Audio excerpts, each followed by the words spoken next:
If you want to see more deer, find where they're eating.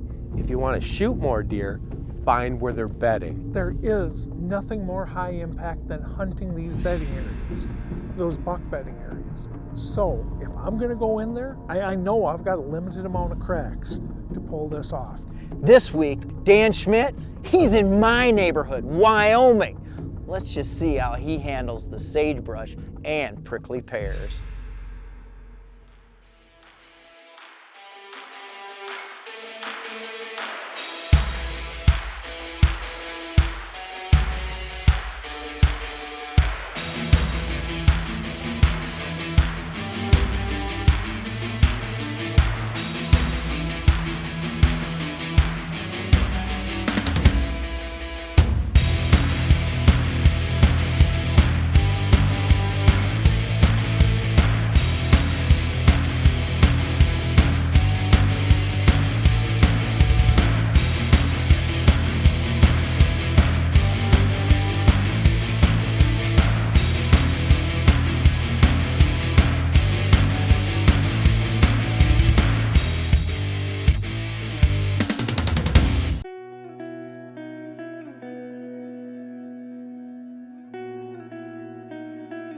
I'm going to tell you, if you're watching TV and hunting shows, you probably have been brainwashed to think that a bedding area is a specific little spot in the woods of a property, in the thick stuff of a property, certain features to it.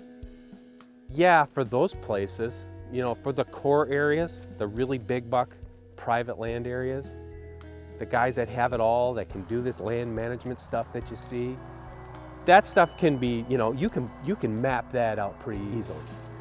But what about where you hunt? What about where I hunt? Public land, you have to look at things differently. Public land mostly is vast seas of nothingness. I grew up hunting in northern Wisconsin, basswood forests as far as the eye could see. And there's no topography, it's like there's a bunch of trees. You know, you get into a southern location. It could be a swamp so thick that you can't tell where the swamp begins and where the swamp ends. So how do you find a bedding area? Here's the key. Find the feeding areas. Again, can be difficult. The feeding areas can be hardwood mast. It could be clear-cut regeneration. You find those feeding areas and then you branch out. This is not an easy thing. You just do not walk out into the woods and say, yep, this is a bedding area. Yep, this is a buck bedding area. It doesn't work that way. Very seldom works that way. It doesn't for me. It takes time and repetition and knowing the property. Scouting. It all comes down to trail cameras and first-hand observations and looking at the signs, clues, and signals out there. A lot of it is going to be revealed in the sign. You're going to find scrapes and rubs, and that's going to help you identify where these bedding areas are. And you're going to look for those transition zones between those bedding areas and any food sources or where the does hang out. This is going to seem a little goofy, but here's how I find bedding areas. Every single time I'm out there, when I find that one lone pretty good sized bed or two pretty good sized beds happen to be a scrape or a rub right nearby, is that proof that that was a mature buck that did it? No. But the absence of smaller beds indicates that it's not a family group. It's not a doe with fawns, so odds are better that it is a mature buck. And then if you can happen to find that great big track in it, well, again, no proof, but indicates it may be a mature buck. And then you throw that rub or scrape into it again. Not proof, but now all of a sudden, okay, I think we might be dealing with a buck bed. When that occurs, literally, assuming this is off season, literally squat down in that bed. Squat down in it on your knees and look around. Out of all the places in this world this deer could have bedded, it chose this spot right here. Why? The more you can answer why, the more you can go ahead and predict without even seeing stuff where these bucks are bedding, based off of topography, off of aerial photography. The ecotones, remember that word, ecotones. Ecotones are where overlapping areas of topography meet. It could be a hardwood ridge where it meets an evergreen plantation. It could be a clear cut that meets regrowth. Deer are creatures of the edge. So where you find edge, you're going to find food. Where you find food, you back yourself up. The deer are going to be bedding within proximity of that food. That's how you pinpoint bedding areas. And that's where you set up. Coming up on Deer and Deer Hunting TV. So you've done some homework, you put your boots to the ground, you got out there, you've scouted, now what? There is nothing more high impact than hunting these bedding areas. So you've done some homework, you put your boots to the ground, you got out there, you've scouted, now what? Well, the first thing is you don't hunt too close, because that's that buck's refuge. That's his security, his sanctuary. And if you bump him, you blow him out, that stands a good chance it could change the pattern for the rest of the hunting season. So what do you want to do? You want to hunt edges. Now, I'm not saying staying right out on the field edge. I'm not a big proponent of hunting field edges, because one thing, they're hard to get in and out of at prime time when all the deer are there. But I like to go in one little hopscotch in, maybe 40 yards, maybe 100 yards into the woods, and find the best travel corridor possible. Okay, it can be really dicey hunting bedding areas, and you're always taking a risk when you do it. In the mornings, you might be able to get away with getting in close to the bedding areas and hoping to catch the deer coming off of those food sources going back to the beds. But you need to get in there early. You need to get in there super early. And you really have to watch your entry. You need to know what the wind is doing, and you need to make sure that you don't spook any deer on your way in. That means you can't let your wind drift out into the food source. You need to pick a route that will get you into position without giving your position away. I rarely hunt buck bedding areas. About the only time I do is when it is super high pressure. Super high pressure, these bucks, they just are not leaving these areas, period, until after dark. When that's the case, I'll go in during the off season, slap up a stand, either frankly covering his bed itself or covering the best entrance and exit trail there is to that bed. Get everything prepped, and then I'm gonna wait until just the peak scrape phase is dang near over, so that testosterone level is going up a bit. When you get that testosterone level up, all of a sudden now these bucks, they have the urge, the incentive to stay out a little bit later at night and to get up a little bit earlier in the evening. Okay.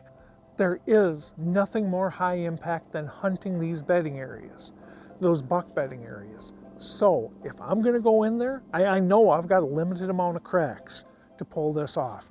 My rule is if I don't get it done within 3 sits, I don't believe it's gonna happen. If I only have 3 cracks at this, I'm going to make sure that each one of them are high odds cracks. That means right phase of season, good deer movement weather day. I'm gonna get in at least an hour before first light, because I have to beat him back to that bedding area, and I'm gonna sit until I kill or dark, whichever comes first. The best seasons and the best hunts come when you're hunting property that you're familiar with. You know, that happens with us when we're at home.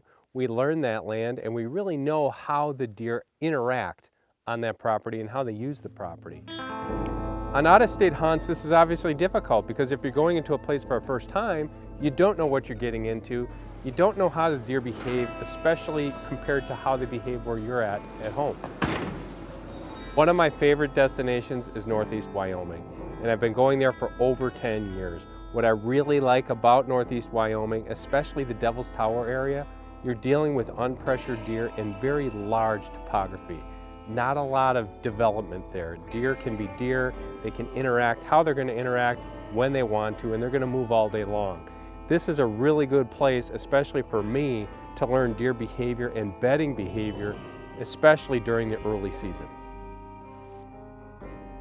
With a morning hunt, we're basically looking for them trails that are leading to the bedding area. You don't want to encroach too close.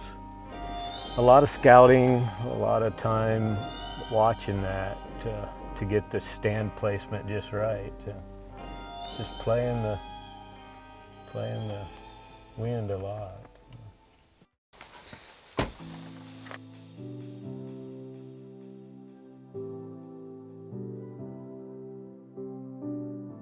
Home sweet home.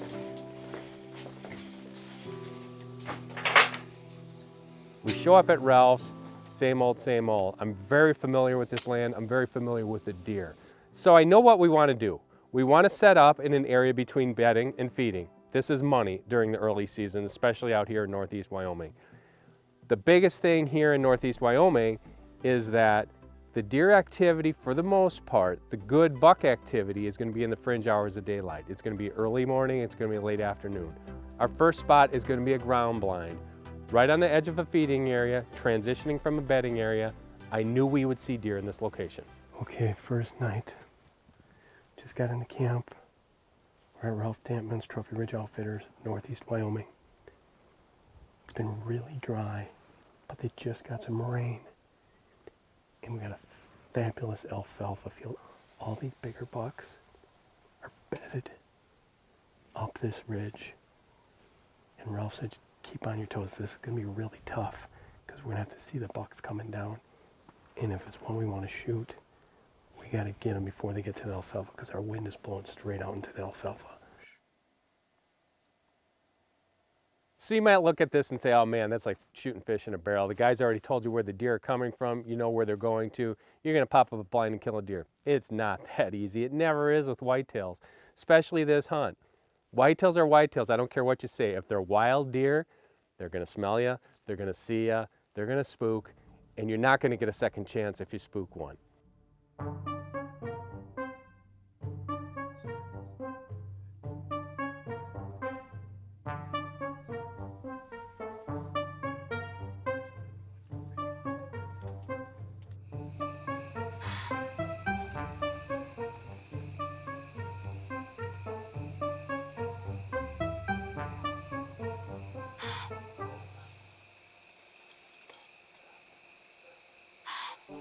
It was a comedy of errors almost to say, and we got busted several times that first night.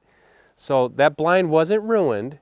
You know, some deer saw us and they kind of skidded off, and there was a lot of deer in front of us. We got out after dark, which is a key when you're hunting a ground blind. If you got deer in front of you, do not get out of that ground blind before dark, and definitely do not get out if there's deer in front of you. So we waited. That blind was going to still be a good spot. We were going to let that spot rest at least a day and go try another spot. Our backup plan was a morning spot in another transition area. Ralph drives us to the top of I'm going to call it a mountain. It's a huge ridge, very steep. I would not want to walk up it. And we have a spot in a transition area. This is a neat one that Ralph found. That transition area was a spot about 3/4 of the way between where that feeding area was in the late afternoon, alfalfa fields, big center pivot fields, and these deep lying pockets back in those ridges. We kind of went up a little side hill, not a lot of foot traffic in there. That's a good starting point. Second starting point, this was the first time it was hunted. So that's a key. So if you have spots like that where you can go in and, you know, I'm going to hunt that one time, first week of the season, that's really going to give you a leg up. And boy, did it give us a leg up on this hunt.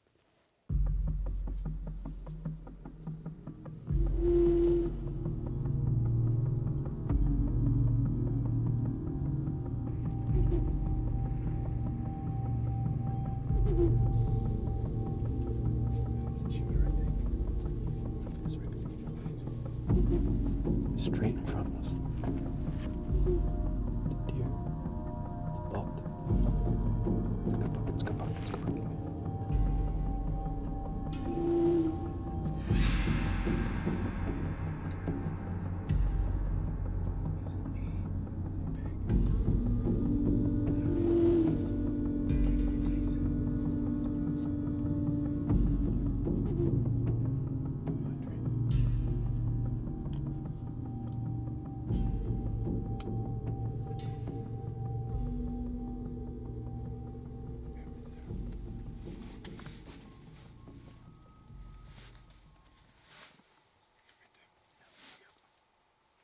Man!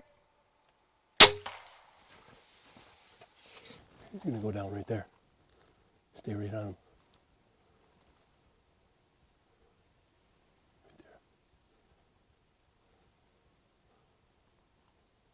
He's going down right there. We did it. We did it. What a God-blessed morning. This is my favorite place on earth.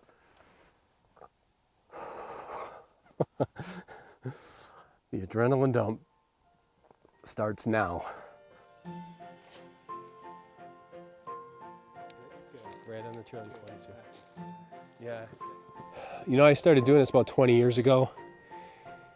And sometimes you get excited and, you know, you got to stop and remind yourself. But this isn't about religion, it's about respect, and it's about being thankful. So join me, would you? Dear Lord, thank you for this wonderful day. Thank you for this wonderful gift. May this buck's body nourish our bodies, and may his memory nourish our souls. In this we pray through Jesus' name. Amen. Awesome day.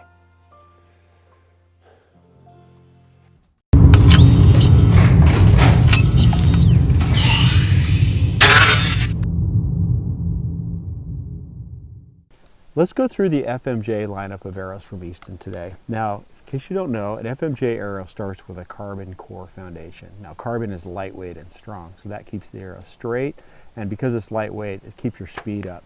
You might ask, well, why the aluminum? Well, that does some really interesting things. Aluminum is the most consistent material that we can make an arrow out of. So you're going to have high level of accuracy by adding that aluminum. When you put the two materials together, they work in concert. So you get the strength of the carbon and the precision of the aluminum working together for really what's the most perfect hunting arrow we have today.